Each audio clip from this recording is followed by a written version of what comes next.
నమస్కారం నేటి సూర్య న్యూస్ కి స్వాగతం. ఈనాటి వార్తా విశేషాలు. ఏపీ నూతన అసెంబ్లీ తొలిసారి సమావేశం కానుంది. జూన్ 21 నుంచి ఏపీ అసెంబ్లీ సమావేశాలు జరగనున్నాయి. జూన్ 24తో ఈ సమావేశాలు ముగుస్తాయి. ఏపీ అసెంబ్లీ సమావేశాల తేదీలో మార్పు జరిగింది. ఈ నెల 21 నుంచే నిర్వహించాలని రాష్ట్ర ప్రభుత్వం నిర్ణయించింది. తొలుత ఈ నెల 24 నుంచి జరుగుతాయని ప్రభుత్వ వర్గాలు తెలిపాయి. తాజాగా 21, 22 తేదీలో నిర్వహించాలని నిర్ణయించారు. ఈ సమావేశాల్లో సభ్యుల ప్రమాణ స్వీకారం, శాసనసభ స్పీకర్, డిప్యూటీ స్పీకర్ ఎన్నిక జరగనుంది. శాసనసభ స్పీకర్ గా ఎమ్మెల్యే చింతకాయల అయ్యన్న పాత్రుడికి అవకాశం ఇవ్వాలని టీడీపీ అధిష్టానం నిర్ణయించింది. ఉపసభాపతి, చీఫ్ విప్ పై ఇంకా స్పష్టత రావాల్సి ఉంది. ఎన్నికైన వారిలో సీనియారిటీ పరంగా అయ్యన్న పాత్రుడు ముందుంటారు. ఆయన స్పీకర్ గా ఎన్నిక కానున్న నేపథ్యంలో మరో సీనియర్ సభ్యుడైన బుచ్చయ్య చౌదరి ప్రోటెం స్పీకర్ గా వ్యవహరించే అవకాశం ఉంది. AP deputy CM Pawan Kalyan కు పోలీసులు గౌరవ వందనం చేశారు. విజయవాడలో పవన్ కళ్యాణ్ పర్యటించారు. జలవనరుల శాఖ అతిథి గృహంలో పవన్ కు అధికారులు స్వాగతం పలికారు. ఆంధ్రప్రదేశ్ ఉప ముఖ్యమంత్రి పవన్ కళ్యాణ్ కు పోలీసులు గౌరవ వందనం చేశారు. పవన్ కళ్యాణ్ విజయవాడలో పర్యటిస్తున్న విషయం తెలిసిందే. మంగళవారం ఉదయం గన్నవరం ఎయిర్పోర్ట్ లో దిగిన పవన్ కళ్యాణ్ అక్కడ నుంచి నేరుగా జలవనరుల శాఖ అతిథి గృహానికి చేరుకున్నారు. అక్కడి అధికారులు డిప్యూటీ సీఎం కి ఘన స్వాగతం పలికారు. అనంతరం పోలీసులు ఆయనకు గౌరవ వందనం చేశారు. విజయవాడలో తన కోసం ఏర్పాటు చేసిన క్యాంపు కార్యాలయాన్ని పవన్ సందర్శించారు. అక్కడ ఏర్పాట్లను పర్యవేక్షించి అవసరమైన మార్పులు సూచించారు. ఆర్ట్ డైరెక్టర్ ఆనంద్ సాయితో కలిసి క్యాంపు కార్యాలయం భవనాన్ని పవన్ కళ్యాణ్ పరిశీలించారు. బిల్డింగ్ పై అంతస్తులో నివాసం, కింది అంతస్తులో ఆఫీస్ ఏర్పాటు చేయాలని అధికారులకు సూచించారు. ఆఫీస్ పక్కనే సమావేశ మందిరం ఉండటంతో పవన్ కళ్యాణ్ సంతృప్తి వ్యక్తం చేసినట్లు సమాచారం. ఆపై పవన్ కళ్యాణ్ అక్కడ నుంచి నేరుగా జనసేన కార్యాలయానికి చేరుకున్నారు. గత 5 ఏళ్లలో ఆంధ్రప్రదేశ్లో ఒక్క పరిశ్రమ రాకపోగా వచ్చినవి కూడా వెనక్కిపోయాయంటూ గత వైసీపీ ప్రభుత్వ పాలనపై కేంద్ర సహాయ మంత్రి భూపతిరాజు శ్రీనివాస వర్మ విమర్శలు గుప్పించారు. రాబోయే కాలంలో ఆంధ్రప్రదేశ్ రాష్ట్రంలో పరిశ్రమల ఏర్పాటు కోసం ప్రత్యేకమైన కార్యాచరణతో రాష్ట్ర అభివృద్ధి కోసం అందరితో కలిసి సమన్వయంతో ముందుకు అడుగులు వేస్తామని తెలిపారు. విశాఖ ఉక్కు ఆంధ్రుల హక్కు అనే సెంటిమెంట్ దెబ్బతినకుండా ఆంధ్రప్రదేశ్ ప్రజలు ప్రయోజనాలకు అనుగుణంగా ప్రయత్నిస్తామని తెలిపారు. వైజాగ్ స్టీల్ ప్లాంట్ విషయంపై కేంద్ర సహాయ మంత్రి భూపతిరాజు శ్రీనివాస వర్మ కీలక వ్యాఖ్యలు చేశారు. మంగళవారం ఆయన మీడియాతో మాట్లాడారు. ప్రధాని నరేంద్ర మోదీ కేబినెట్ లో నాకు అప్పగించిన బాధ్యతల్ని స్వీకరించారు. నాకు కీలకమైన బాధ్యతలిచ్చిన ప్రధానికి ప్రత్యేకమైన ధన్యవాదాలు తెలుపుతున్నానని అన్నారు. ఆంధ్రప్రదేశ్ రాష్ట్రంలో నాకు సహకరించిన బీజేపీ నాయకులందరికీ ధన్యవాదాలు. నాకు కేటాయించిన శాఖల్లో మెరుగైన ఫలితాల కోసం నా వంతు కృషి చేస్తాను. ఆంధ్రప్రదేశ్ రాష్ట్రానికి సంబంధించిన పరిశ్రమల విషయంలో ముఖ్యమంత్రి చంద్రబాబు నాయుడుతో చర్చలు జరుపుతానని శ్రీనివాస వర్మ తెలిపారు.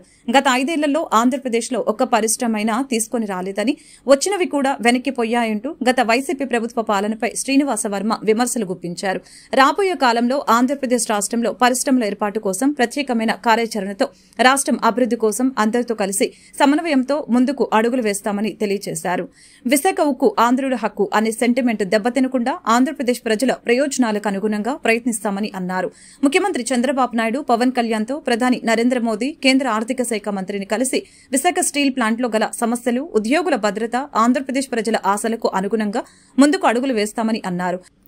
కేంద్ర బొగ్గు గనుల శాఖ మంత్రి కిషన్ రెడ్డితో Vizag steel plant captive mines కొరకు మాట్లాడతానని శ్రీనివాస వర్మ తెలిపారు. విజయవాడ ఎనికేపాడులో నూతన క్యాంపు కార్యాలయం, వివిధ ఇళ్లకి హోంమంత్రి వంగలపూడి అనిత శాస్త్రోక్తంగా గృహప్రవేశం చేశారు. మంత్రికి పలువురు ప్రజాప్రతినిధులు స్వాగతం పలికారు. ఋత్విక్కులు ప్రత్యేక పూజలు నిర్వహించి మంత్రికి ఆశీర్వచనాలు అందజేశారు. విజయవాడ ఎనికేపాడు నుంచి తాడిగడప వెళ్లే 100 అడుగుల రోడ్డులో నూతన క్యాంపు కార్యాలయం, విడిది ఇల్లుకి హోంమంత్రి వంగలపూడి అనిత శాస్త్రోక్తంగా గృహప్రవేశం చేశారు. ఈ నూతన భవనం యజమాని ప్రముఖ పారిశ్రామికవేత్త, లైన్స్ గవర్నర్ పుట్టగుంట సతీష్ కుమార్ కి చెందినది కావడంతో పోలీసు అధికారులతో పాటు ఆయన కూడా మంత్రికి స్వాగతం పలికారు. ఋత్విక్కులు శాస్త్రోక్తంగా పూజలు నిర్వహించి మంత్రికి ఆశీర్వచనాలు అందజేశారు.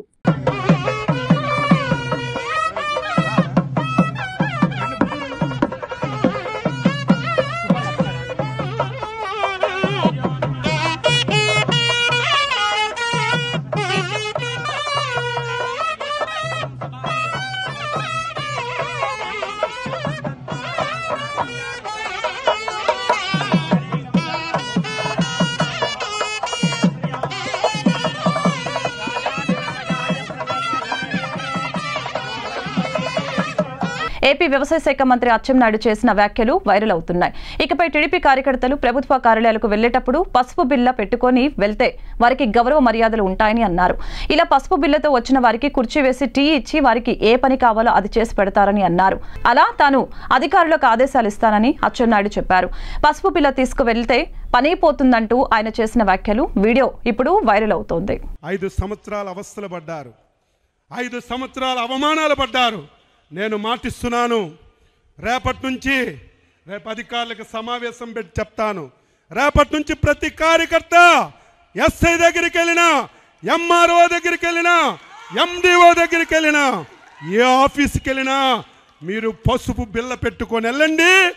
మీకు గౌరవంగా కుర్చీ వేసి టీ ఇచ్చి మీ పని ఏంటని అడిగి మీ అందరికీ పని చేయించే విధంగా అధికారులకు లైన్లో పెడతాను. ఎవరైనా ఒకలో ఇద్దరు నా మాటకు జవదాడితే ఏమవుతారో వారికి నేను చెప్పవలసినటువంటి అవసరం లేదని చెప్పి తెలియజేస్తున్నా. గొల్లపూడిలో మాజీ మంత్రి దేవినేని ఉమామహేశ్వరరావును ఏపీ గనుల, భూగర్భ వనరుల మరియు ఎక్సైజ్ శాఖ మంత్రి కొల్లు రవీంద్ర మర్యాదపూర్వకంగా కలవటం జరిగింది. ఈ సందర్భంగా కొల్లు రవీంద్రను దేవినేని ఉమా ఘనంగా సత్కరించారు. మైలవరం నియోజకవర్గానికి చెందిన పలువురు నేతలు మంత్రి రవీంద్రను కలిసి శాల్వాతో సత్కరించి ప్రత్యేకంగా అభినందనలు తెలిపారు.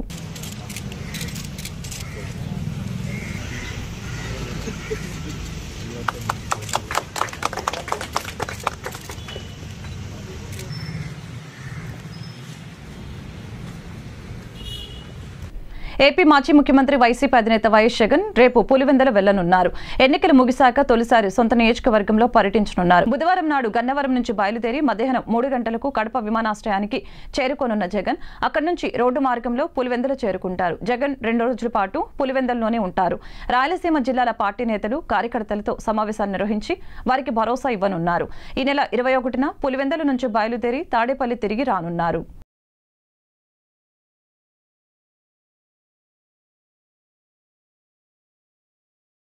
చంద్రబాబు ప్రభుత్వం విద్యకు అధిక ప్రాధాన్యత ఇస్తుందని ఎమ్మెల్యే గద్దె రామ్మోహన్ పేర్కొన్నారు. కృష్ణలంక పొట్టి శ్రీరాముల స్కూల్లో ఇంటర్ కాలేజ్ ఏర్పాటు చేసిన ఘనత టీడీపీ ప్రభుత్వానికి దక్కుతుందని తెలిపారు. విద్యార్థులు అత్యధిక మార్కులు సాధించడమే కాకుండా జాతీయ స్థాయి పోటీ పరీక్షల్లో పాల్గొని స్కూలుకు మంచి పేరు తీసుకుని రావాలని ఎమ్మెల్యే గద్దె ఆకాంక్షించారు. కృష్ణలంకలోని పొట్టి శ్రీరాముల హైస్కూల్లో విద్యార్థులకు పుస్తకాలు పంపిణీ కార్యక్రమం నిర్వహించారు. ఈ కార్యక్రమంలో ఎమ్మెల్యే గద్దె రామ్మోహన్ పాల్గొని విద్యార్థులకు పుస్తకాలు పంపిణీ చేశారు. అనంతరం ఆయన మాట్లాడుతూ విద్యకు ముఖ్యమంత్రి చంద్రబాబు అధిక ప్రాధాన్యత ఇచ్చారని తెలిపారు. డిఎస్సీ ద్వారా ఉపాధ్యాయులపై ఒత్తిడి తగ్గి మంచి విద్యను విద్యార్థులకు అందించగలుగుతారని పేర్కొన్నారు. 10వ తరగతి పూర్తయిన తర్వాత ఇంటర్ విద్యకు ఇతర ప్రాంతాలకు వెళ్లకుండా ఇక్కడే ఇంటర్మీడియట్ తరగతులు చదువుకు చంద్రబాబు హయాంలో ప్రారంభించారని పేర్కొన్నారు. విద్యార్థులు అత్యధిక మార్కులు సాధించడమే కాకుండా జాతీయ స్థాయి పోటీ పరీక్షలలో పాల్గొని స్కూలుకు మంచి పేరు తీసుకుని రావాలని కోరారు. ఉపాధ్యాయులు స్ట్రెంగ్త్ ఉంటేనే మనకి చక్కగా చదువు చెప్పగలుగుతారు. వాళ్ళందరినీ కూడా ఉన్నతమైన పరీక్షలు నిర్వహించి మంచి వాళ్ళని తీసుకునే విధంగా దానిలో ట్రాన్స్పరెన్సీగా ఎక్కడ కూడా ఎలాంటి మార్గాలు లేకుండా డైరెక్ట్గా వాళ్ళ మెరిట్ని బట్టి తీసుకునే విధానం గతంలో ఆయనే మొదలుపెట్టారు. గత 5 సంవత్సరాల్లో అలాంటి కార్యక్రమం చేయలేదు గత ప్రభుత్వం. ఇప్పుడు మరలా మొట్టమొదటి సంతకం పెట్టి దాన్ని కూడా అది మీకోసం ఏర్పాటు చేయడం జరిగింది. మీకు 10th క్లాస్ అవగానే చదువుకొని ఇంటర్మీడియట్ కూడా నారా చంద్రబాబు నాయుడు గారి నాయకత్వంలో ఈ కాలేజీ రావటమే కాకుండా ఈ కాలేజీకి మంచి భవన నిర్మాణం కూడా జరిగింది. మీరు బయటకు వెళ్లకుండా 10th క్లాస్ ఇక్కడే చదివే విధంగా ఇక్కడ ఏ విధంగా మంచి మెరిట్ వస్తూ ఉందో 82% వచ్చింది. 87% రావడం గవర్నమెంట్ స్కూల్స్లో చాలా ఎక్కువ. దాన్ని ఇంకా మాస్టారు రమేష్ గారు దాన్ని 95కి 96 తీసుకెళ్లాలని వారిని కోరుతా ఉన్నాను. రాష్ట్రంలో నూతనంగా ఏర్పడిన ఎన్డీఏ కూటమి ప్రభుత్వం మంత్రివర్గంలో బీసీలకు సముచిత స్థానం కల్పించకుండా బీసీలను మోసగించిందని బీసీ యువజన సంఘం కన్వీనర్ సైకం రాజశేఖర్ ఆరోపించారు. బీసీల గురించి మాట్లాడే పవన్ కళ్యాణ్ ఈ విషయంపై ఎందుకు స్పందించలేదని తెలిపారు. ఈ మేరకు మంగళవారం గాంధీనగర్ ప్రెస్ క్లబ్ నందు ఆయన విలేకరులతో మాట్లాడారు. ఈ సందర్భంగా ఆయన మాట్లాడుతూ బీసీల అభ్యున్నతి కోసం కృషి చేస్తామని చెప్పిన చంద్రబాబు, పవన్ కళ్యాణ్లు ఇప్పటికైనా బీసీలలో ఏ ఒక్కరికైనా కేబినెట్ లో చోటు కల్పించాలని అన్నారు. పవన్ కళ్యాణ్ బీసీలకు ప్రజలకు సమాధానం చెప్పాలని తెలిపారు. విజయవాడ ప్రెస్ క్లబ్ లో ఆల్ ఇండియా జై హింద్ పార్టీ ఏర్పాటు చేసిన పాత్రికేయుల సమావేశంలో ఆ పార్టీ వ్యవస్థాపక అధ్యక్షులు ఎన్ దశరథ రామిరెడ్డి మీడియాతో మాట్లాడారు. 164 సీట్లతో రాష్ట్రంలో కొత్త ప్రభుత్వాన్ని ఏర్పాటు చేసిన ఎన్డీఏ కూటమికి అభినందనలు తెలిపారు. ఇదే క్రమంలో రాష్ట్ర అభివృద్ది కోసం రాష్ట్ర పునర్వ్యవస్థీకరణ చట్టం ప్రకారం ఏపీకి దక్కవలసిన ప్రత్యేక హోదా, ఉత్తరాంధ్ర, రాయలసీమ అభివృద్దితో పాటు కడప ఉక్కు కర్మాగారం, పోలవరం ప్రాజెక్టు త్వరగా నిర్మాణం పూర్తి చేసేలా కేంద్రంపై ఒత్తిడి తీసుకుని రావాలని కోరారు. గత 10 ఏళ్లుగా మనం ఈ ప్రత్యేక హోదా గురించి పోరాడుతూనే ఉన్నాం. మాకు తగినంత మంది ఎంపీలను ఇస్తే మేము ప్రత్యేక హోదా సాధిస్తామని చెప్పి జగన్మోహన్ రెడ్డి గారు ఆయన గట్టిగా మాట్లాడలేకపోయారు. అప్పట్లో చంద్రబాబు నాయుడు గారు ధర్మ పోరాట దీక్ష అంటూ చేశారు. 2019 ఎలక్షన్ అయిన తర్వాత ఆయన ఏ మాట మాట్లాడలేకపోయారు. కానీ ఇప్పుడు ఒక సువర్ణ అవకాశం ఆంధ్రప్రదేశ్ ప్రజలకు దక్కింది. మోడీ గారికి మెజార్టీ తక్కువ రావటం కేవలం తెలుగుదేశం మీద, జేడీయూ మీద ఆధారపడి ఆయన ప్రభుత్వం నడిపే పరిస్థితి వచ్చింది. నితీష్ కుమార్ గారు ఆల్రెడీ ఆయన మాకు ప్రత్యేక హోదా కావాలనే డిమాండ్ ఆయన మొదలుపెట్టారు. చంద్రబాబు నాయుడు గారు మాకు 5 మంత్రి పదవులు కావాలన్నారు. అంటే ఈ రాష్ట్రానికి సంబంధించి యువత భవిష్యత్తు నాశనం అయిపోతున్నా వీళ్ళకి వాళ్ళ పార్టీ మెంబర్స్కి మంత్రి పదవులు కావాలి, కానీ ఆంధ్రప్రదేశ్ యువత భవిష్యత్తు పట్టదా అని నేను బాబు గారిని ప్రశ్నిస్తున్నాను.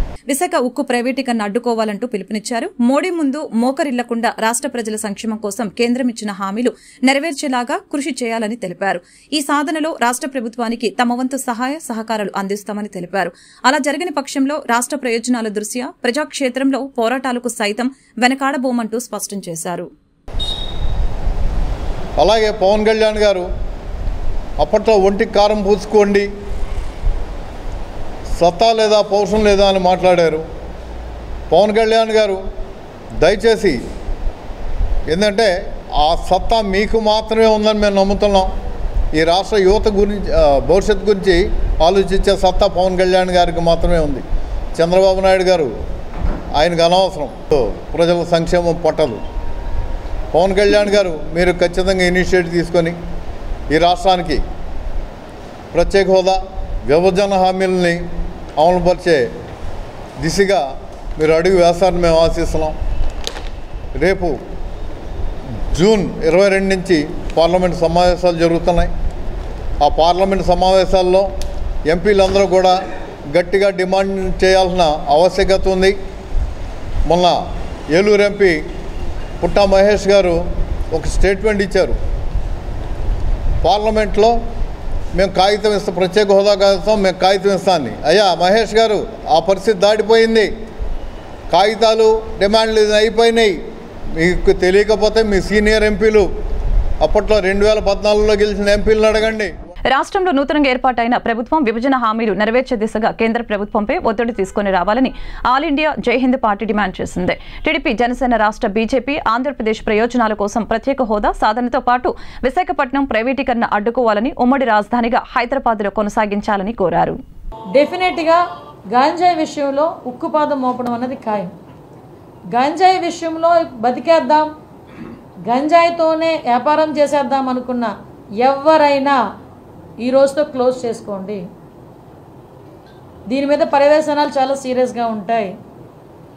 గంజాయితో దొరికితే ఏదో పాపం ఎంత దారుణం అంటే 18 నుంచి 25 సంవత్సరాల లోపు ఉన్న వాళ్ళు ఎక్కువ మంది ఈ గంజాయి ట్రాన్స్పోర్టేషన్లో వాళ్ళు చెప్తూ ఉంటే బాధ అనిపిస్తుంది. ఒకరోజు నేను అక్కడ కూడా ఒకసారి సెంట్రల్ జైలు కూడా ఒకసారి వెళ్ళి చూస్తాను. ఒకసారి వెళ్ళి అక్కడ కడుపుతో ఉన్న వాళ్ళు, ప్రెగ్నెంట్ లేడీస్, చిన్న చిన్న పిల్లలు, వాళ్ళందరూ కూడా ఈరోజు 1200 మంది జైల్లో ఉన్నారంటే ఏంటి దాని పరిస్థితి ఏంటి?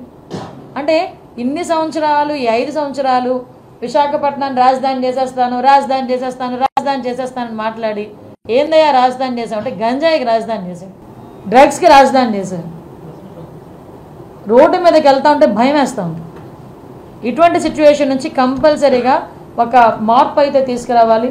ఆ మార్పు తీసుకురావడానికి వైజాగ్ ప్రజల్ని కూడా నేను సపోర్ట్ కోరుకుంటున్నా. సపోర్ట్ కూడా చెప్తున్నా, ఇప్పుడు ప్రతి ఒక్క చోట పోలీసులు వెళ్ళి కూర్చొని చూడలేరు. ఎస్, నేను అది సిటిజన్ పార్టిసిపేషన్కి కూడా నేను ఇంకొకటి కూడా మేము మాట్లాడుకున్నాం. ఎవరైతే గంజాయి విషయంలో ఇన్ఫర్మేషన్ ఇస్తారో వాళ్ళకి ప్రైజ్ మనీస్ కూడా మేము ప్రకటించడానికి కూడా సిద్ధం. Yes, exactly. మీకు వీలైతే టోల్ ఫ్రీ నెంబర్ కూడా ఇమీడియట్గా మీకు ఒక 10 daysలోనే, అంటే నీ ఛార్జ్ తీసుకుని 1 week, 10 days కూడా అవసరం లేదు. నాకు 1 weekలోనే ఒక టోల్ ఫ్రీ నెంబర్ చెప్తాం. ఎవరైనా ఇన్ఫార్మ్ చేసింది కరెక్ట్ అయితే కనుక ఇన్ఫార్మ్ చేసిన వాళ్ళకి గోప్యంగా ఉంచుతాం, వాళ్ళని బహిర్గతం చేయం. మాజీ సీఎం జగన్ ఈవీఎంలపై చేసిన వ్యాఖ్యలపై విజయవాడ టీడీపీ ఎంపీ కేశినేని శివనాథ్ ఆగ్రహం వ్యక్తం చేశారు. ప్రజలు తగిన బుద్ధి చెప్పినా జగన్ ఇంకా మారలేదని, ఇప్పుడు ఈవీఎంల పేరు చెప్పి రాద్ధాంతం చేస్తున్నారని మండిపడ్డారు. జగన్ వాస్తవంలోకి వస్తే మంచిది, లేదంటే 3 నెలల్లో వైసీపీ కనుమరుగు కావటం ఖాయమని జోసెన్ చెప్పారు. ఈ సందర్భంగా మంగళవారం విజయవాడలో ఆయన మీడియాతో మాట్లాడారు. గత ఎన్నికల్లో ఇదే ఈవీఎంలు అద్భుతమని చెప్పలేదా అని ప్రశ్నించారు. ఇప్పుడు ఓటమితో తప్పులు ఒప్పుకోలేక జగన్ ఈవీఎంలపై నెపం పడుతున్నారని దుయ్యపట్టారు.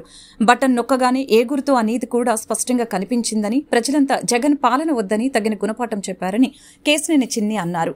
భ్రమలు వీడి ప్యాలెస్ నుంచి బయటకు రావాలని తెలిపారు. ప్రజా జీవితంలోకి వస్తే ఇప్పుడైనా వాస్తవాలు తెలుస్తాయని తెలిపారు. విశాఖ భవంతులకి ఉదంతం బయటకు వస్తే 11 సీట్లు కూడా వైసీపీకి వచ్చేవి కాదని తెలిపారు. ప్రజాధనం 500 కోట్ల దుర్వినియోగం చేశారని, బాత్రూమ్ కు 5 కోట్లు అంటూ ఆశ్చర్యం వ్యక్తం చేశారు. దీనిపై విచారణ చేసి చట్టపరమైన చర్యలు తీసుకోవాలని సీఎంను కోరుతామని తెలిపారు. జగన్ వాస్తవంలోకి వస్తే మంచిది, లేదంటే 3 నెలల్లో వైసీపీ కనుమరుగు కావటం ఖాయమని తెలిపారు. వీరు ఎంత అద్భుతంగా చెప్పారంటే 80% ఓట్లు వేశారంట 2019లో. ఈయనకి వాళ్ళందరికీ వీవీప్యాట్లో సింబల్ కనబడిందంట. కనపడినాక వాళ్ళు సైకిల్కి ఓటేస్తే వేరే సింబల్ కనపడితే అక్కడ కంప్లైంట్ చేసేవాళ్ళు. కాబట్టి బ్రహ్మాండంగా పనిచేస్తున్నాయి వీవీప్యాట్లు అని 2019లో వీరు చెప్పిన ఒక వీడియో. ఇవాళ వచ్చి ఏం చెప్తారు, ఈయన వీవీప్యాట్లు నమ్మకం లేదన్నట్టు చెప్తున్నారు. బాబు, జగన్ను 80% కాదు 86% మంది ప్రజలు వాళ్ళు మాకు ఓటేశారు. ఎక్కడా ఏ ప్రజలు కంప్లైంట్ ఇవ్వలేదు. కాబట్టి వాళ్ళందరూ న్యాయం జరిగిందని కోరుకుంటున్నారు. నువ్వు భ్రమల్లో జీవిస్తున్నావు. నీ యొక్క ప్యాలెస్లోంచి బయటకు వచ్చి ప్రజా జీవితంలో ఏం జరుగుతుందో తెలుసుకో. ఇకనైనా నువ్వు బయటకు వచ్చి ప్రజా జీవితంలో ఏం జరుగుతుందో తెలుసుకోకపోతే నువ్వు ప్రజా జీవితంలో కూడా మిగలవు. నీ పార్టీ కానీ నువ్వు కానీ మీ నాయకులు కానీ మిగలరు. నువ్వు ఇవాళ మాట్లాడుతున్నావు, మరి ఆ రోజు 2019లో న్యాయం జరిగింది ప్రజలకు అంటున్నావు. ఇవాళ మరి ప్రజలందరూ కోరుకుంటున్నారు బ్రహ్మాండమైన న్యాయం జరిగిందని. నీకు శాస్తి చేశారు. నువ్వు ప్రజా జీవితంలో ఏం జరుగుతుందో నీకు తెలియదు. కాబట్టే ఇవాళ ప్రజలందరూ నిన్ను తగిన బుద్ధి చెప్పి ప్రతిపక్ష హోదా కూడా లేని విధంగా నీకు బుద్ధి చెప్పారు. సచివాలయంలోని తన పేషీని పరిశీలించేందుకు AP deputy CM Pawan Kalyan Amaravati వచ్చారు. ఈ సందర్భంగా రాజధానిలో అడుగుపెట్టిన పవన్ కళ్యాణ్ కు రైతులు ఘన స్వాగతం పలికారు. సీడ్ యాక్సెస్ రోడ్డు వద్ద పవన్ కాన్వాయ్పై పూల వర్షం కురిపించారు. గజమాలతో జనసేనాని సత్కరించారు. వెంకటపాలెం నుంచి మందడం గ్రామం వరకు రోడ్డుపై పూలు చల్లుతూ తమ అభిమానాన్ని చాటుకున్నారు. ఈ వార్తలు ఇంతటితో సమాప్తం. మరొక బులెటిన్లో మళ్ళీ కలుద్దాం. నమస్కారం.